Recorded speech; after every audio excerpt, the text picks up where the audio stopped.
नमस्कार, सगरमाथा विशेषमा स्वागत छ। म कृष्ण तिमल सिन्हा।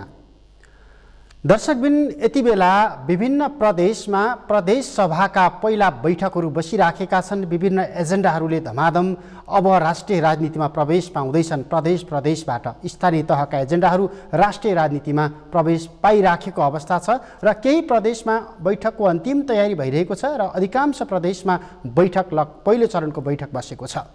अब हामी प्रदेश सभाको बैठक सकिएर सँगसँगै राष्ट्रिय सभाको निर्वाचनको पूर्व सन्ध्यामा छौँ। राष्ट्रिय सभाको निर्वाचन भएपछि सङ्घीय संसदले पूर्णता पाउनेछ र केन्द्रमा सरकार बन्नेछ अनि सङ्घीय संसदमा प्रदेशमा उठेका एजेन्डाहरू प्रवेश पाउनेछन्। यस अर्थमा अब जनताको आवाज बुलन्द हुनुपर्ने थलोमा जनताका प्रतिनिधिहरू एकपछि अर्को गर्दै निर्वाचित हुँदैछन् अथवा प्रवेश पाउँदैछन्। समग्रमा आसन्न राष्ट्रिय सभा निर्वाचनको सन्दर्भ सँगसँगै हामीले मुलुक सङ्घीयतामा गइसके पछाडि विभिन्न कोणबाट मुलुक समृद्ध बन्ने आधार यो हुन सक्छन् राजनीतिक पार्टीहरूले भनिराखेको अवस्थामा विशेष गरी कृषि क्षेत्रमा गर्नुपर्ने सुधार, कृषि क्षेत्रका चुनौती, सम्भावना अनि अवसर, यी दुईवटा विषयमा आज हामी जोडिन खोजिरहेका छौँ। हामीसँग अखिल नेपाल किसान महासङ्घका महासचिव बलराम बास्कोटा हुनुहुन्छ, जो प्रदेश नम्बर 3 बाट राष्ट्रिय सभा सदस्यको प्रत्याशी पनि हुनुहुन्छ नेकपा एमालेबाट। स्वागत छ यहाँलाई। धन्यवाद। राष्ट्रिय सभाको इलेक्सनकै सन्दर्भबाट सुरु गरौँ। नजिकिएको राजनीति, विशेष गरी तपाईँको राष्ट्रिय स्तरमा राजनीतिक प्रोफाइल बनाउने एउटा यात्रा सुरु हुँदैछ। के एजेन्डा लिएर जान खोजिराख्नु भएको छ राष्ट्रिय सभामा? धन्यवाद। सबभन्दा पहिला त मेरो राष्ट्रिय सभाको उम्मेदवारीले मात्रै मेरो प्रोफाइल त्यो होइन। म लामो समयदेखि नेपालको कम्युनिस्ट आन्दोलनमा क्रियाशील व्यक्तित्व हुँ। म 2032 सालको विद्यार्थी आन्दोलनको एउटा नेता हुँ। 2036 सालको र 46 सालको 2036 सालको जनमत सङ्ग्रह, 2046 सालको चाहिँ राजतन्त्रलाई संवैधानिकरण गर्ने र राजतन्त्र फाल्ने आन्दोलनमा मेरो सक्रिय सहभागिता र सक्रिय नेतृत्व पनि रहेको व्यक्तित्व हुँ। र लामो समयदेखि म किसान महासङ्घसँग आबद्ध छु र म किसानका हक हितका लागि चाहिँ क्रियाशील रहेको व्यक्तित्व हुँ र देशको एउटा समृद्धिको लागि, विशेषतः सामन्तवादको अन्त्य र एउटा पुँजीवादको आगमन पछाडि अब हामीले पुँजी निर्माणका प्रक्रियाहरू, हामी समाजवादको विकासका क्रमहरूमा अगाडि बढ्ने कुराहरूमा र विकृत पुँजीवादबाट देशलाई मुक्त गर्ने कुरामा चाहिँ हामी आफ्नै एउटा चाहिँ स्वावलम्बन अर्थतन्त्रले मात्रै हाम्रो देशको विकासको सम्भावना छ। एउटा नवोदारवाद अर्थतन्त्रले चाहिँ देशलाई चाहिँ एउटा खाडलतिर धकेल्छ भन्ने मान्यता साथ अगाडि बढिराखेको हुनाले एउटा किसानलाई धनी बनाउन, ग्रामीण क्षेत्रलाई सहरीकरण गर्न, रुरल सेक्टरलाई अर्बनाइजेसन प्रोसेसतिर लैजान, कृषिमा औद्योगिकरणको कुराहरू, कृषिको व्यवसायीकरणका कुराहरू, कृषिमा यन्त्रीकरणको इस्युहरूमा चाहिँ म लगातार लागिराखेका मान्छे। त्यो लाग्दै गर्दा त्यही भएर तपाईँले राष्ट्रिय राजनीतिमा प्रोफाइल बनाएका धेरै नेताहरू रिङ आउट हुँदाखेरि पनि तपाईँले राष्ट्रिय सभाभित्र प्रवेश गर्ने एउटा अवसर पाइराख्नु भएको छ। अब चुनाव हुँदैछ र एक खालको समीकरण अनुसारको चुनाव भएको हिसाबमा लगभग सुनिश्चितता छ।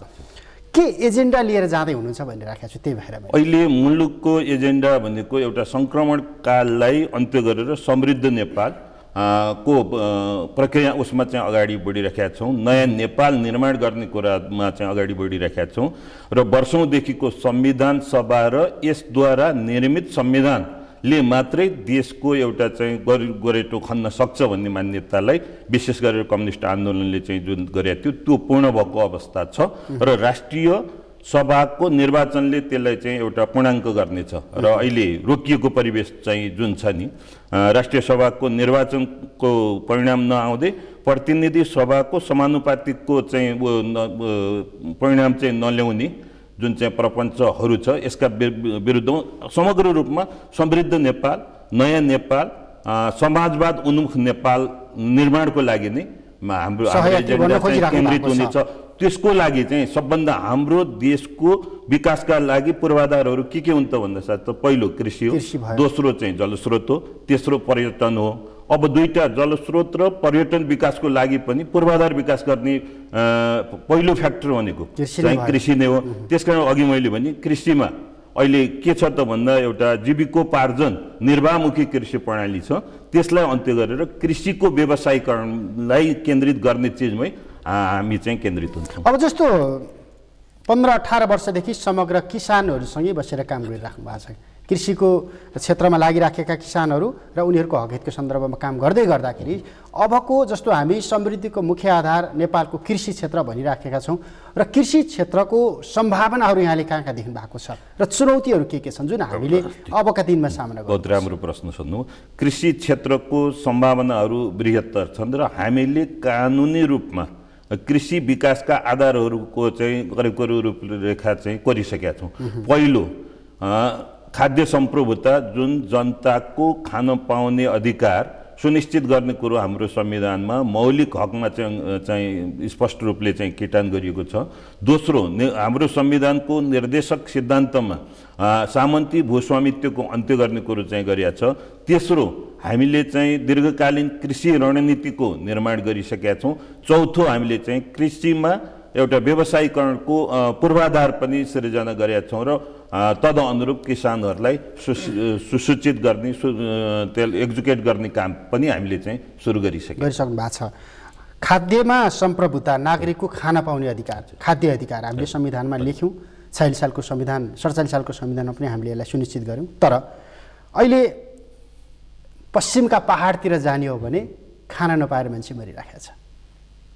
जस्तो कालीकोटकै कुरा गर्ने हो भने एउटा पुरै गाउँ भोकमारी लागेर त्यहाँका बालबच्चाहरू मर्ने अवस्थामा छन् हामी भनिराखेका छौँ। हुम्ला जुम्ला जाजरकोट भर्खरै गएको दसैँमा अछेता मुस्ने चामल छैन, हामीलाई दसैँ आएन, त्यहाँका नागरिकहरूको त्यो एउटा क्रन्दन हामीले काठमाडौँमा सुनेका हौँ भन्दा ती क्षेत्रको सम्भावना चाहिँ कसरी पहिचान गर्नुभएको छ? तपाईँ एउटा, मैले समग्र कृषि क्षेत्रमा काम गरिराखेका व्यक्तिको हिसाबमा सोधिराखेको छु। हामीले लोकल स्थानीय उत्पादन र त्यसको चाहिँ कन्ज्युम पनि गर्ने चाहिँ कुरोलाई चाहिँ स्थानीय रूपमै उत्पादन हुने र त्यसको चाहिँ उत्पादनको हकदाबी चाहिँ को भन्दाखेरि त्यही स्थानीय नै। कर्णालीलाई हामीले एउटा समृद्ध कर्णालीकै उसमा चाहिँ हेरेका छौँ र चामल मात्रै हाम्रो आहार होइन।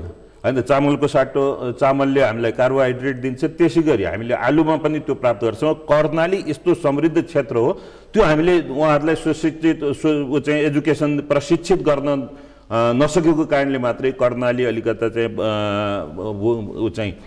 के त भन्दा खाद्य उत्पादन गर्न नसक्ने क्षेत्र हो कि भन्दा किन भन्दा हामीले त्यहाँ चाहिँ केलाई मात्रै हेर्यौँ भन्दा धानलाई मात्रै एउटा चाहिँ खाद्य वस्तुको रूपमा चाहिँ लियौँ। कर्णाली त्यो हिसाब भएन। हजुर, त्यहाँ फापरको भएन, त्यो उहाँको कुरो भएन, त्यहाँको आलुको कुरो भएन, त्यहाँको स्याउको कुराहरू भएन, धेरै चिजहरूबाट चाहिँ कर्णालीलाई एक्सप्लोर गर्ने चिज, कर्णालीलाई चाहिँ उजागर गर्ने चिजमा हामी पछाडि पर्यौँ। तर राज्यले कर्णालीलाई गरी खान त सिकाएन नि त, हामी पछाडि पर्यौँ। अथवा हामीले राज्यले के मात्रै गर्यो भने चामल लगेर बाँड्न मात्रै जाने, निश्चित रूपमा चामल उत्पादन गर्न राज्यले सिकाएन। यो चाहिँ के भयो भन्नुहुन्छ भन्दा जब देशमा विभिन्न, यो नेपालको मात्रै उदाहरण होइन, 1960 को दशकमा जब रेड रेभोल्युसन चाहिँ अगाडि आयो, त्यसलाई काउन्टर दिनुको लागि सोकल्ड ग्रिन रिभोल्युसन अथवा चाहिँ भन्ने चिज चाहिँ अगाडि आयो हैन।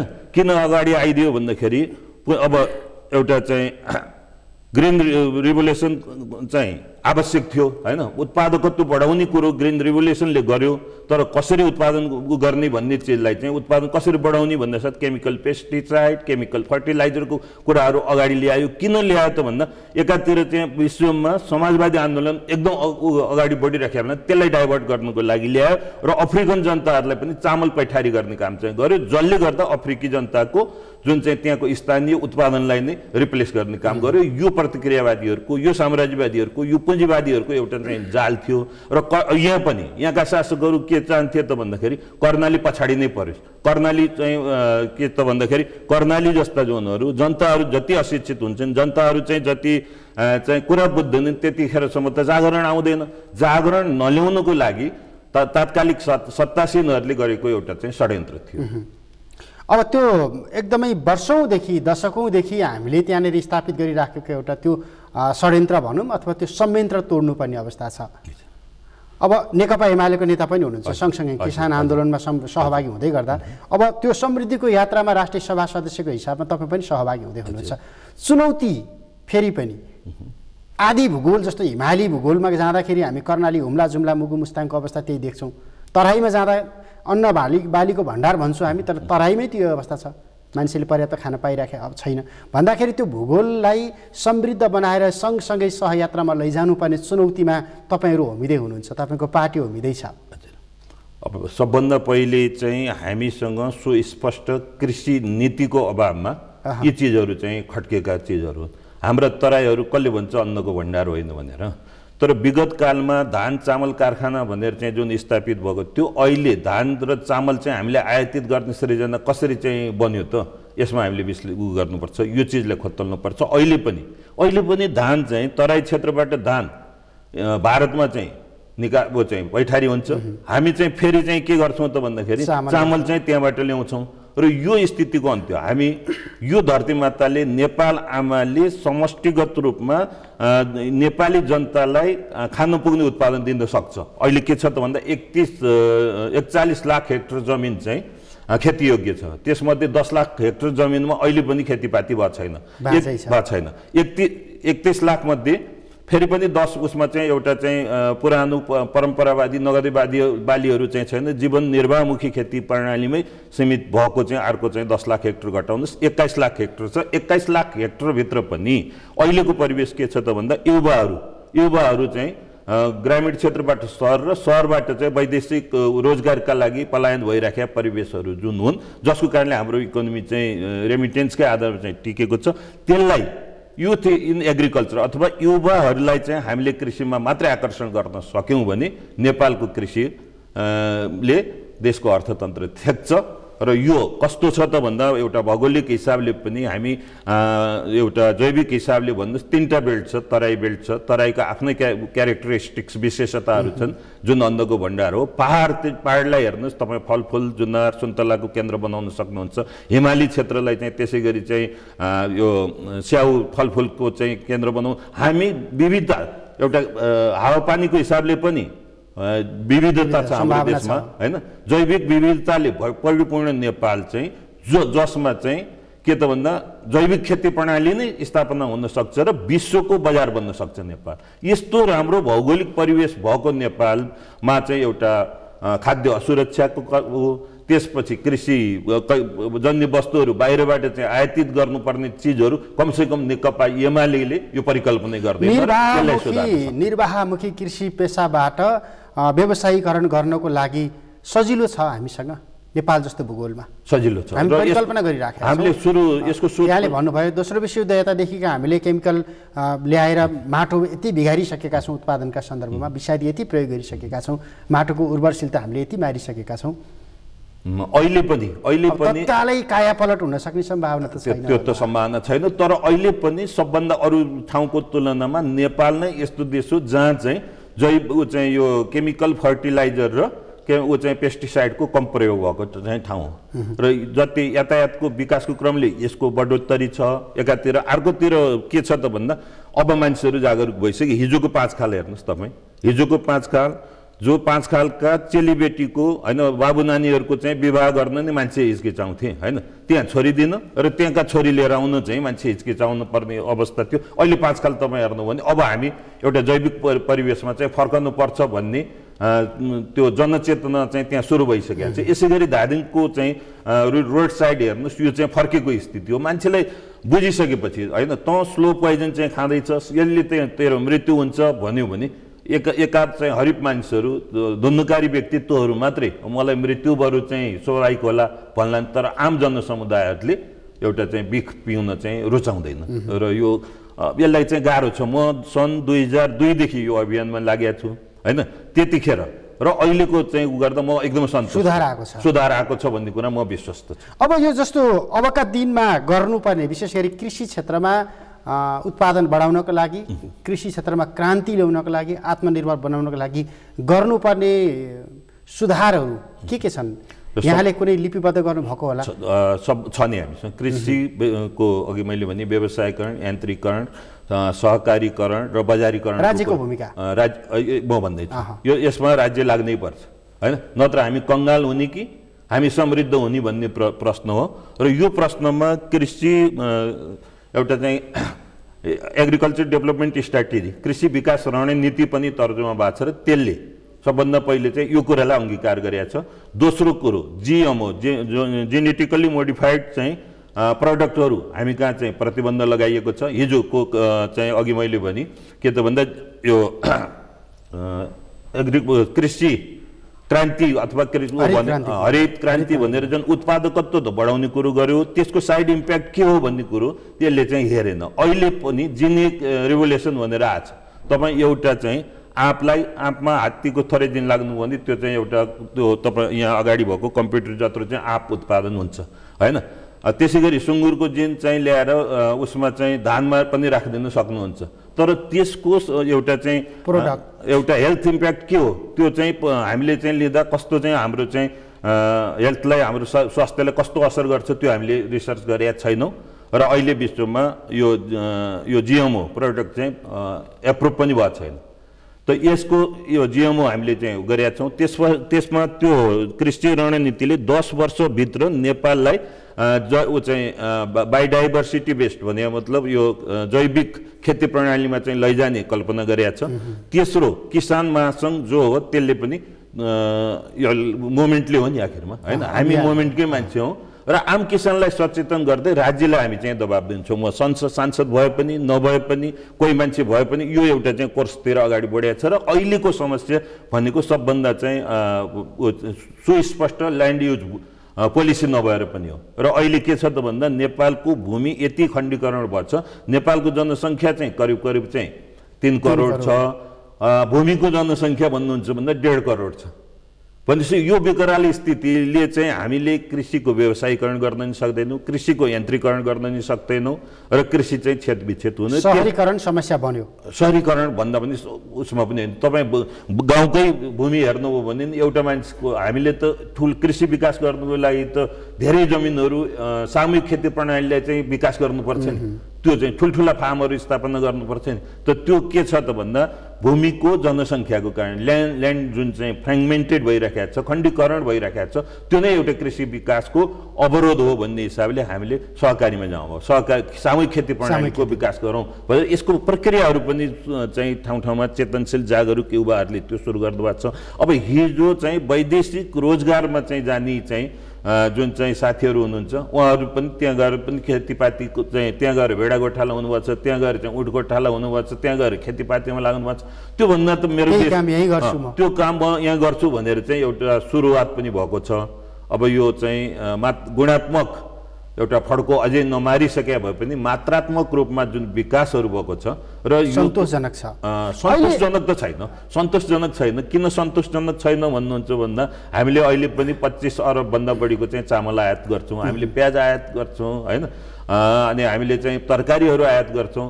त स्वावलम्बन एउटा चाहिँ कृषि हैन दिगो कृषि विकासको नीति हामीले जबसम्म अवलम्बन गर्दैनौँ सन्तोष गर्ने कुरो छैन। तर पनि जुन हिसाबले हिजोको एउटा विकराल स्थिति थियो त्यो क्रमिक रूपमा मूल्य श्रृङ्खलासँग चाहिँ किसानहरूलाई बाध्दै हामीले चाहिँ लगेका छौँ। अहिले जस्तो सबैभन्दा बढी कृषि क्षेत्रमा देखिएको यो अभाव छ नि, जस्तै यहाँले भन्नुभयो चामलको कुरा जोड्नुभयो, प्याजको कुरा जोड्नुभयो, जुन नेपालमै सम्भव छ तर हामी बाहिरबाट ल्याएर जीविका चलाइराखेका छौँ। सबैभन्दा बढी खड्किएको क्षेत्र चाहिँ कुन हो? अब यो अहिलेको हेर्नुहुन्छ भन्दा हाम्रो ल्यान्ड इन्क्रोचमेन्ट भनौँ न, अघि यहाँले भन्नुभएको थियो चाहिँ भूमि अतिक्रमणहरू चाहिँ भइरहेको छ। खेतीजन्य भूमिहरू एकदम अतिक्रमण भइरहेको छ। काठमाडौँ भ्याली नै भन्नुहोस् होइन, काठमाडौँ भ्याली अहिले चाहिँ सिमेन्टको जङ्गल भएको छ।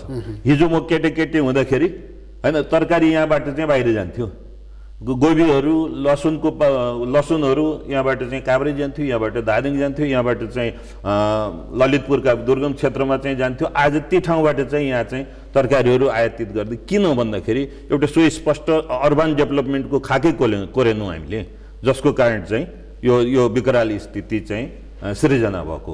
अब त्यसै गरी अहिले चाहिँ के छ त भन्दा जुन चाहिँ प्रोडक्टिभ ल्यान्डहरू उत्पादनशील खेतहरू चाहिँ तपाईँले देख्नु भएको छ खेती भएको छैन, त्यो खेत चाहिँ बारीमा परिणत भइरहेको छ, बारी चाहिँ बारी खरबारीमा गइरहेको छ, खरबारी चाहिँ झाडीमा चाहिँ परिणत भइरहेको छ। यसको मुख्य कारण के त भन्दा युवा शक्तिहरू ग्रामीण क्षेत्रमा छैनन्, खेती गर्ने ठाउँमा चाहिँ छैनन्। महिलाहरूमाथि कृषिको बोझ छ, महिलाहरूमाथि चाहिँ एकातिर कृषिको बोझ छ, अर्कोतिर बालबच्चाको लालन पालन गर्ने चाहिँ एउटा स्थिति छ, अर्कोतिर वृद्ध त्यो चाहिँ के त भन्दाखेरि जो चाहिँ इकोनोमिकल्ली एक्टिभ पपुलेसन, इकोनोमिकल्ली आश्रित चाहिँ मानिसहरूलाई पनि उहाँहरूकै उसमा चाहिँ छ। त्यसदेखि बाहेक फेरि अब त्यो शक्ति, त्यो महिला शक्ति पनि हैन के त भन्दा बच्चा बच्ची पढाउने नाममा चाहिँ श्रीमानले बाहिरबाट पैसा पठाइदिने, अलिकति सहरतिर केन्द्रित हुँदै आउने हुनाले ग्रामीण जनको चाहिँ एकदम चाहिँ जर्जर अवस्था छ र यसलाई हामीले चाहिँ सुधार्दै पर्छ। त्यो सुधार्ने काम भनेको एउटा महिला मैत्री कृषिको सुरुवात गर्नु पर्यो एउटा, दोस्रो युवालाई चाहिँ विदेश जानुभन्दा हाम्रै देशमा चाहिँ सम्भव छ आर्थिक अभिवृद्धि गर्ने आधारहरू छन् भनेर सरकारले त्यो चाहिँ गर्नु पर्यो। अब यो सरकारले त्यो किन गरिराखेको छैन भन्नुहुन्छ भन्दाखेरि जस्तो 1990 मा सोभियत सङ्घ चाहिँ अलिकता चाहिँ त्यहाँ विघटन भयो। सोभियत सङ्घ विघटन भइसके पछाडि सोभियत सङ्घ विघटन हुनुभन्दा पूर्व चाहिँ के थियो त भन्दा पुँजीवादी शासकहरू पनि पुँजीवादी अर्थतन्त्रमा चाहिँ थिएनन्, उनीहरू मिक्स्ड चाहिँ मिश्रित अर्थव्यवस्था भनेर समाजवादका क्यारेक्टरहरू चाहिँ तिनले चाहिँ समावेश गराएर जान्थे। पछि समाजवाद चाहिँ त्यहाँबाट चाहिँ विघटन भइसकेपछि समाजवादी शासन सत्ता त्यहाँ नभइसकेपछि उनीहरू चाहिँ वस्तु पाल्दा राँगो फुकाएपछि उन्मुक्त हुन्छ भने जस्तै पुँजीवादी शासकहरू त्यसै गरी उन्मुक्त भएर एउटा यो विश्वव्यापीकरणको, निजीकरणको, प्राइभेटाइजेसनको कुराहरू अनि ग्लोबलाइजेसनको कुराहरू मा चाहिँ जुन ढङ्गले आए यसले गर्दा यो स्थिति चाहिँ आएको। तर अब यो स्थिति हामी आउन दिँदैनौँ, किन भन्दा हाम्रो देशको संविधानले हाम्रो जाने गोरेटो कुन हो त, हाम्रो बाटो कुन हो त भन्दाखेरि त्यसले सुस्पष्ट गरेको छ हामी समाजवादमा जाने। अब हामी संविधानको कुरा गरौँ। संविधान कार्यान्वयनका सन्दर्भमा अबका अघिल्तिरका चुनौतीहरू अब राजनीतितिर अलिकति जोड्यौँ न, के देखिराख्नु भएको छ यहाँले? संविधान कार्यान्वयनमा चाहिँ संविधान हामीले निर्माण गऱ्यौँ, तपाईँले देख्नुभयो हाम्रो संविधान जुन 90% चाहिँ सांसदहरूले चाहिँ सही गरेको संविधान कसैलाई मन परेन र त्यसको परिणाम चाहिँ 6 महिनासम्म हामीले नाकाबन्दी चाहिँ भोग्नु पर्यो। र तर जो हामी नेपाली जनता र त्यसको नेतृत्व गर्ने हाम्रो पार्टीको अध्यक्ष कमरेड केपी ओली 37 साल चाहिँ ठिङ्ग उभिनुभयो राष्ट्रियताको पक्षमा, झुक्नु भएन। झुक्दै नझुकेको कारणले गर्दा एउटा चाहिँ छिमेकीहरू बाध्य भए हैन, हाम्रो चाहिँ राष्ट्रियताको अडानले उनीहरू चाहिँ हामीसँग झुक्न बाध्य भए। त्यसकारण जनता नै बलवान हो भन्ने कुरो त्यहाँनिर नेपाली जनताले हैन नेपालको राष्ट्रियताको अडानमा तात्कालिक सरकारले लिएको कुराले समर्थन गरे, भोकै बसे, तर पनि एउटा राष्ट्रिय स्वाभिमानताको लागि त्यसबापतको भोट जनताले अहिले हालिदिए। तर अहिले तपाईँहरूको पार्टी अध्यक्षमाथि अब यो सन्दर्भ जोडिहाल्नु भयो तपाईँले, एउटा आरोप गजबले लाग्न थाल्यो। सरकारले बोलाएन, भारतको विदेश मन्त्रीलाई तपाईँको पार्टीले बोलाएर एउटा राजकीय भोज दिएर जुन तपाईँहरूले विगतमा जनताको बिचमा राष्ट्रियताको एउटा जुन चट्टान चाहिँ उभिएको यहाँले भन्नुभयो त्यो देखाइराख्नु भएको थियो, त्यो चरित्र त रहेन नि। अब एकदम रहेको सरकारले बोलाएन, कुनै अतिथि होइन, कुनै तपाईँ मेरो घरमा चाहिँ म आउँछु है चिया खानु, तपाईँसँग गफ गर्नु छ भन्दाखेरि मैले नआउनुहोस् तपाईँ भन्दिनँ मैले, किन भन्दा हामीले परम्परादेखि नै एउटा चाहिँ अतिथि देवो भव, कोही पाहुना आउँछ भने त्यसलाई चाहिँ देवता सरह मान भने हुनाले कोही मान्छे आउँछु भन्दा हामीले उहाँलाई एकदम चाहिँ रातो कार्डमा तपाईँलाई चाहिँ हामी बोलाउँछौँ भनेर उहाँलाई हामीले भने आएनौँ। उहाँले चाहिँ नेपालमा हामी आउँछौँ भन्नुभयो होइन, उहाँहरू आउँछौँ भनिसकेपछि आउनुहोस् भन्यो, आउनुहोस् भनिसकेपछि हाम्रो पार्टी सुषमा स्वराजसँग कुरो गर्दाखेरि कोही पनि चुकेको छैन, कहीँ पनि चुकेको छैन। राष्ट्रियताको सवालमा हिजो जतिको चट्टान चाहिँ थियौँ, 37 साल चाहिँ उभिएको थियौँ, हाम्रो पार्टी त्यत्तिकै चाहिँ उभिन्छ। राष्ट्रिय स्वाभिमानता नै नेकपा एमालेको एउटा चाहिँ गहना हो। यति बेला तपाईँ सरकारभित्र बसेर यो गतिविधि अर्को कुनै पार्टी अमुक पार्टीले गरेको भएदेखि तपाईँ के भन्नुहुन्थ्यो? होइन, एउटा कुरो हतार भयो, अस्वाभाविक भयो, बेमौसमको बाजा बजाइयो। यो बेमौसमको बाजा त हो नि। बेमौसममा होइन मान्छे चाहिँ के हुन्छ त भन्दा बिहा एउटा चाहिँ चाडबाडको उसमा चाहिँ म आउँछु भन्दा स्वाभाविक हुन्छ होइन। अब हामी एउटा सङ्क्रमण कालमा हाम्रै देशमा एउटा चाहिँ राजनीतिक परिवेश जुन चाहिँ नेपाली काङ्ग्रेसले के त भन्दाखेरि कसरी हुन्छ लोकतान्त्रिक मूल्य र मान्यतालाई चाहिँ उसले चाहिँ तिलाञ्जली दिँदै हैन 2/3 मेजोरिटी हो अहिले राष्ट्रिय सभाकै कुरो गर्दा पनि नेकपा एमाले र माओवादीको मत चाहिँ काउन्ट गर्नुहुन्छ भने करिब करिब 2/3 छ। त्यो 2/3 मत हुँदा हुँदै अध्यादेश ल्याएर एक सिट घुसाउन सकिन्छ भन्ने मान्यता राख्ने अलोकतान्त्रिक हैन जनताको जनमतलाई जनताको जनादेशलाई चाहिँ स्वीकार नगर्ने नेपाली काङ्ग्रेस चाहिँ कसैको उसमा चाहिँ अड्न सकिन्छ कि 1-1.5 महिना भए पनि सत्ता जान सकिन्छ कि भन्ने उसले चाहिँ लगाउने आरोप छ हामीलाई चाहिँ हैन त्यो कोर्स त एउटा राजनीतिक सहमतिमा टुङ्गिसक्यो। तपाईँ राष्ट्रिय सभा चुनावको मुखमा हुनुहुन्छ, अब संघीय संसदले पूर्णता पाउँछ, सरकार तपाईँहरूकै भन्छ। तर सुषमा स्वराजको नेपाल भ्रमण मौसमी थियो कि बेमौसमी? एकदम बेमौसमी। त्यसमा त भन्नुभयो नि हैन हाम्रै बेमौसमी थियो। बेमौसमी थियो हो त्यही भनिराखेको छु। बेमौसमी बाजा एमालेले बजाएर राष्ट्रियताको जुन विगतको चट्टानी अडान थियो त्यो चाहिँ छताछुल्ला बनाइदियो। हेर्ने दृष्टिकोण हो चाहिँ जहाँ चाहिँ अलिकता चाहिँ एंगल हो त्यो चाहिँ बेठिक भयो। नेपाली जनताको प्रतिनिधि नेकपा एमालेले बेमौसमी बाजा बजाउँदैन, तर कोही आउँदाखेरि तिमीलाई छिछि दूर दूर पनि भन्दैन। भोलि चाहिँ त्यसै गरी पाकिस्तानको आयो, भोलि त्यसै गरी चाहिँ बङ्गलादेशको आयो, त्यसै गरी चीनकामा चाहिँ एउटा चाहिँ आउँछौँ भन्दाखेरि तपाईँ नआउनुहोस् भन्दैन। फेरि पनि म यहाँलाई के निवेदन गर्छु भने हैन एउटा हिजोका शासकहरू कहाँ धाउँथे त भन्दा दिल्ली नै धाउँथे नि हैन लुकी छिपी धाउँथे। अब दिल्लीलाई हामीले काठमाडौँ बनायौँ भन्न खोजिराख्नु भएको छ। अब अहिले हामीले चाहिँ दिल्लीलाई काठमाडौँ आउने वातावरण बनाइदियौँ त्यो हैसियत बनायौँ भन्ने छ। नेपाली राष्ट्रिय स्वाभिमान त झुक्दैन हैन अब बोलाउँदा चाहिँ जाँदैन नेकपा एमाले हैन नेकपा एमाले र भोलिको सरकार चाहिँ इन्डियाले चाहिँ यसो ग्रिन सिग्नल लाउँदैमा एकदम चाहिँ कछाड र भोटो लगाउँदै दौडिने पक्षमा छैन भन्ने कुरो भारतीय शासकहरूले बुझेकै कारणले यो चाहिँ उनीहरू यसो गरे हुन्। यो कुरालाई पनि त स्वीकार गर्नु पर्यो नि। भन्दा फेरि भोलिका दिनमा यो राष्ट्रियताको अडानबाट वामपन्थी गठबन्धन दायाँ बायाँ हुँदैन भनिराख्नु भएको छ। हुन्छ, समय सक्यो, धन्यवाद।